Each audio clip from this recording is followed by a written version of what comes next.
Hey.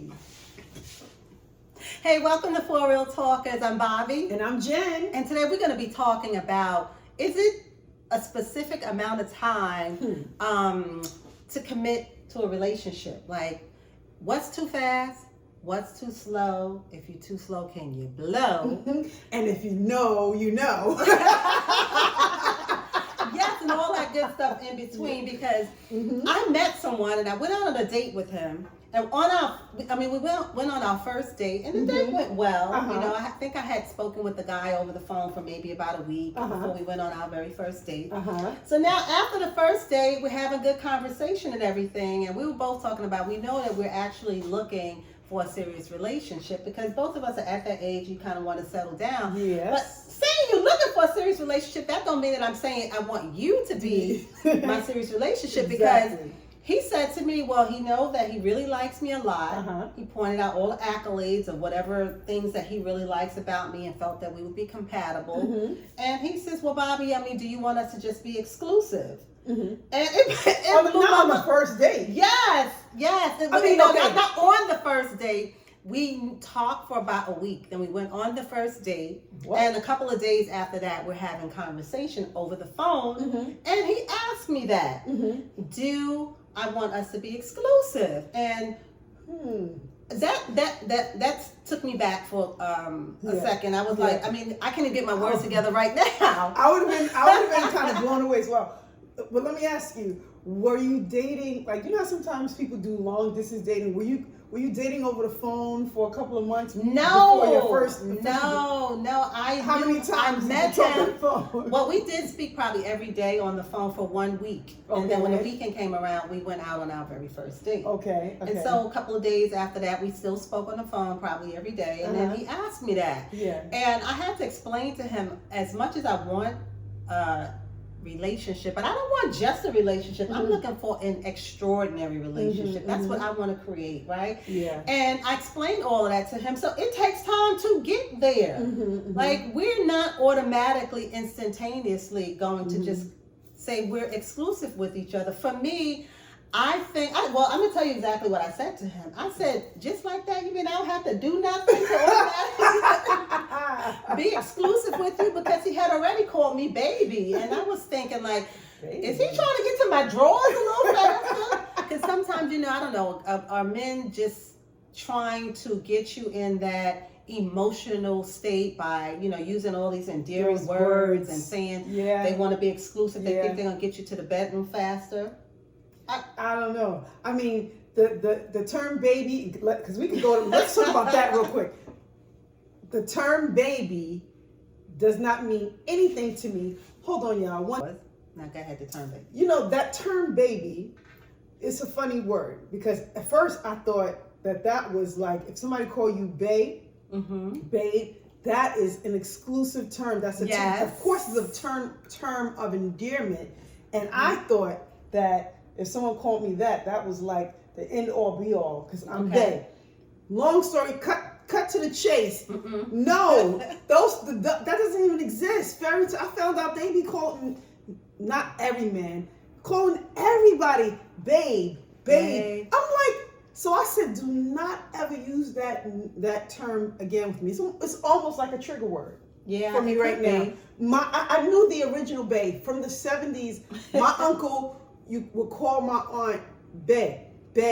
When I say that, I thought that was her name for the first 10 years of my life. I thought my aunt's name was Aunt Bae, because he calls her babe. So I felt like that is something that you should use for that one person. So when your date called you that, maybe he saw the sparks and he felt like she's the one. But what if the sparks are only one-sided? Because, ladies, we usually know. When we go out with somebody for the first time, you feel that connect, you feel that draw is pulling you in, even though, you got to still play it cool. Absolutely. Right? Or I'm definitely going to still play it cool. And I thought the guy, he sounded like he could have been a good package, if you want to say a good package. He sounded like he could be a good man. But still in all, I don't know you yet. Right. It takes time to get to know a person. And I told him that. I said, I don't rush a relationship. Right. We need to take a little bit more time out so you could check me out the same way I'm going to be looking at you, and we could get there. There's no rush to get to the finish line as far as I'm concerned. And so my answer to him was, no, absolutely not. We can't be exclusive. I know it hurt him. But I think that ego, maybe it was the ego or something. And like some people, and present company included, still believe in the fairy tale. Like sometimes I feel like you might know that's the person I'm gonna marry.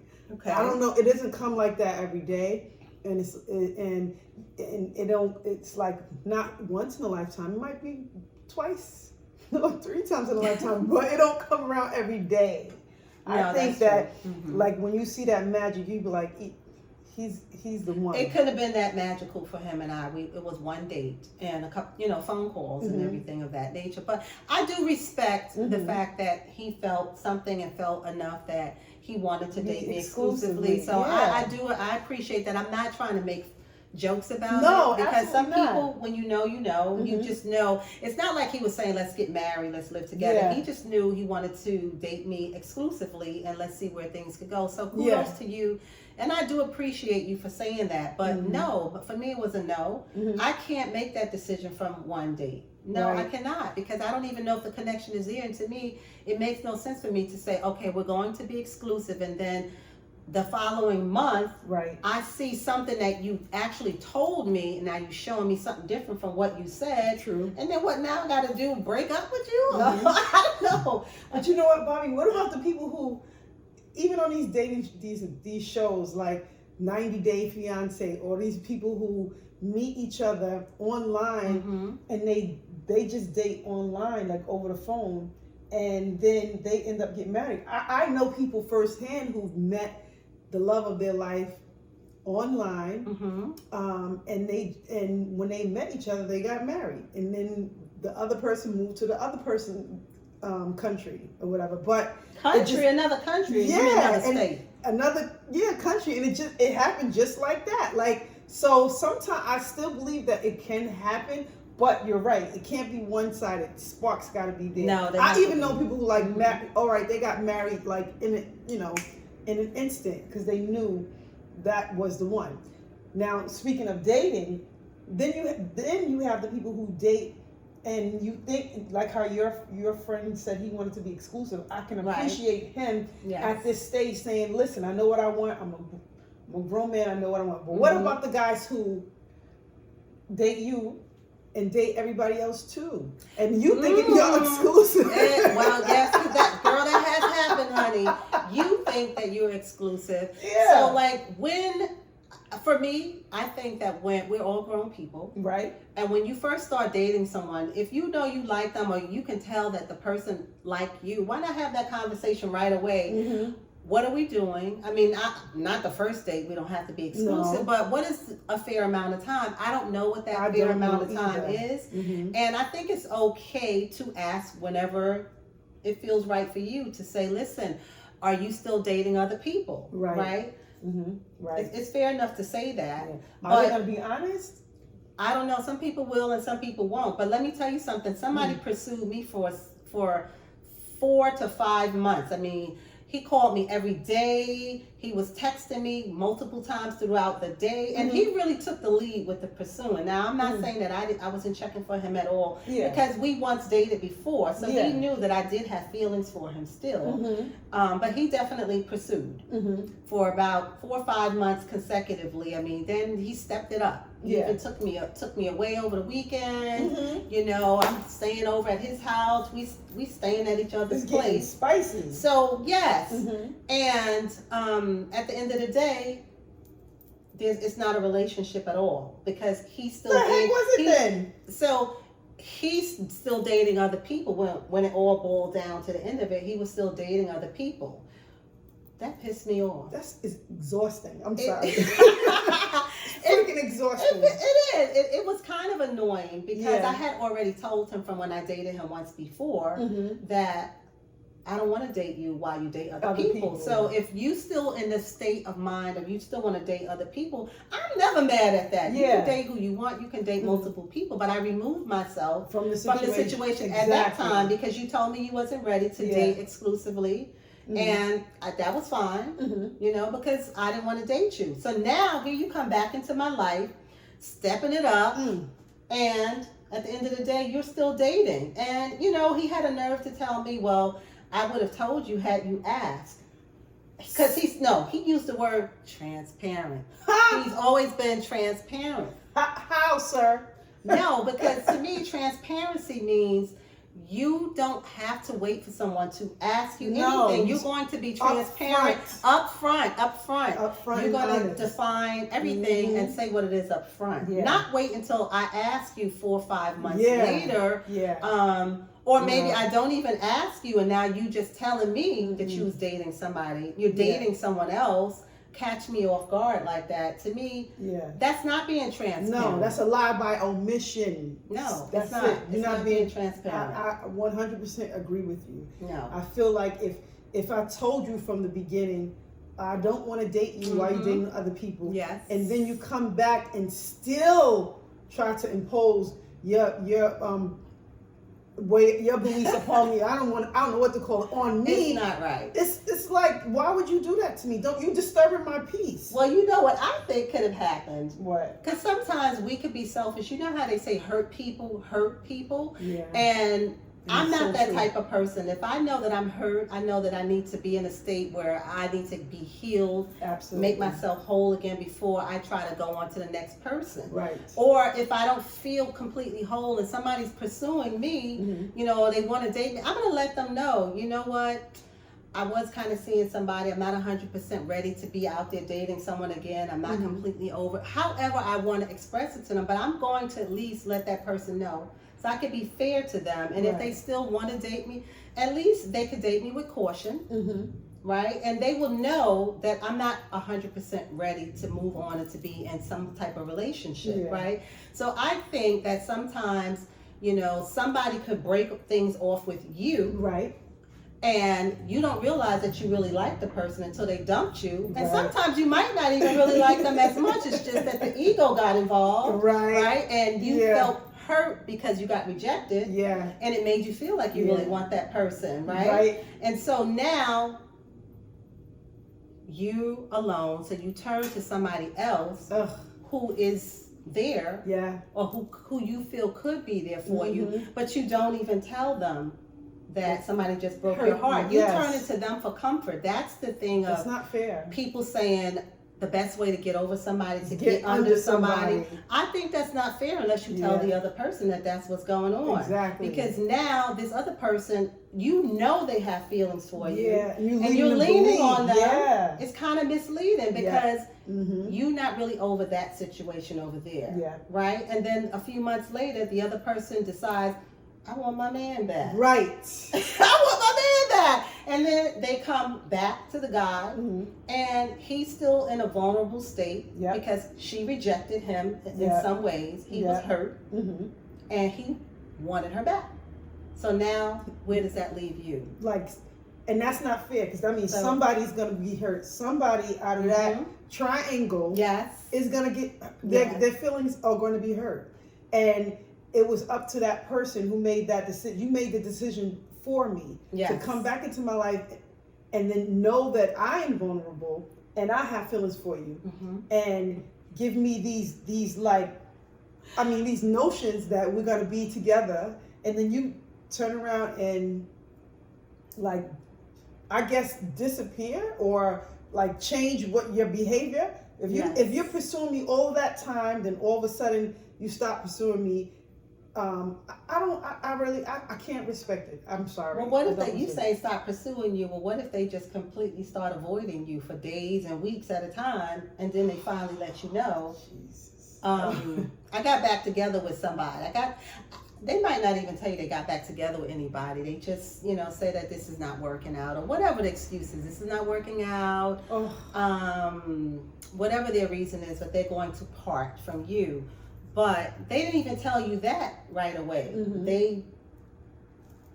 They just start separating. What if they do that first? They start separating themselves a little bit first, and then they bring it on you. That's very painful. But avoidance, if you're avoiding me, it's showing me more that you wasn't the one for me in the first place. Because you're showing me that you're not being an adult.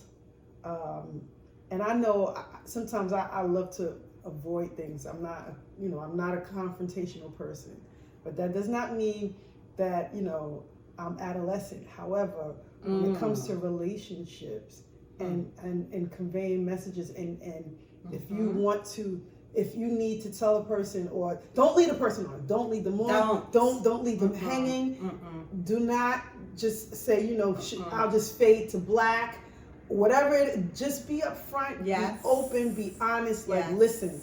Yes. I'm still not looking for anything. Yes. I just need a friend. And there I just want to spend some time with you because you always make me feel good. And I love your energy. I love being around you. And this is the reason why. So I need you right now. And I don't know if you're able to handle that. Come on, talk about it. But if you are able to handle that, I need you. And just say that. Because tell me. Yes, just say that. Just say that. Because if somebody's truly a friend, or you really care about that person, you might still be able to be there for them in some capacity. But it can be a different capacity. Instead of, like you are all dating them, right? Or some women might not really care. They might try to be all in and figure like this is their opportunity to win you over. I don't know, to win you back. But you got to go in eyes open. But be transparent and let the person know that's what it is. On both sides. And I guess now I'm going to be more aware, because I'm like, what is it that you're back here? Like, why are you back? What are you here for, sir? I need to know. Like, what are we trying to do? Don't tell me like just take it day by day. I need to know your intention. Be intentional in everything you do. Be intentional with your dating, like dating for a purpose. Even if you're dating just to get the draws. You could say that too. No, listen, I want to, whatever. Do I'm not looking for anything serious. I just want a casual date. I just want to have a good time. You could say that. But that's transparency, is being upfront, not waiting until the question is asked. And I'm not saying that you can't wait until specific questions are asked. I'm not saying that at all. I'm just saying if you already know how the person feels about dating, and you're not willing to date them on that level, then you need to be transparent and say that at that time. Don't wait. But I'm going to go a step further to say that, let's say all of these things happen and you did this thing and you feel bad about it. Because we all can make a mistake. Sometimes we can be very selfish. And we can have blinders on, just be self-centered, got our blinders on, and we're really thinking about ourselves and our own hearts, of how we're feeling. And you can do the wrong thing. We make mistakes, but listen, there's nothing wrong with being accountable. Just be accountable. Show yourself accountable. Be accountable and say, I did do X, Y, and Z. I think you can explain it to a person and just, be raw, be real. And just say, I really wasn't ready when I came to you, or whatever it was. I apologize, but I wasn't. Maybe I didn't even realize it, or maybe I was being selfish, or whatever the reason is. You really know what your reasoning is, but sometimes you just don't want to tell the other person for whatever the fear is, how they're going to judge you, how they're going to look at you differently, But think about somebody else for a change and stop being selfish. You can be accountable once you realize that you did something that was not a good thing. And if it's somebody that you genuinely did care about, you can apologize. You can. With a real apology. That I'm sorry, not a, well, if I hurt you, don't lead with an if, because you did. Don't give me no if. If I hurt you, or if I said something,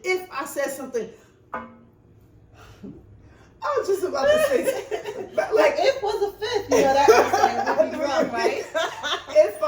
No. But see, the thing that I get with the word if, to me, it's almost a slap in the face, because if I just explain to you that something you did, how it hurt me, how it bothered me, whatever it was. And then if you say if, then I'm sorry, then to me, that takes away the apology. It reduces the apology really because you're not really even acknowledging that it happened. Shut your mouth, like, yeah. You're not. It's almost like, you know, you slap me in my face. Yeah. And my face turns red and it blisters.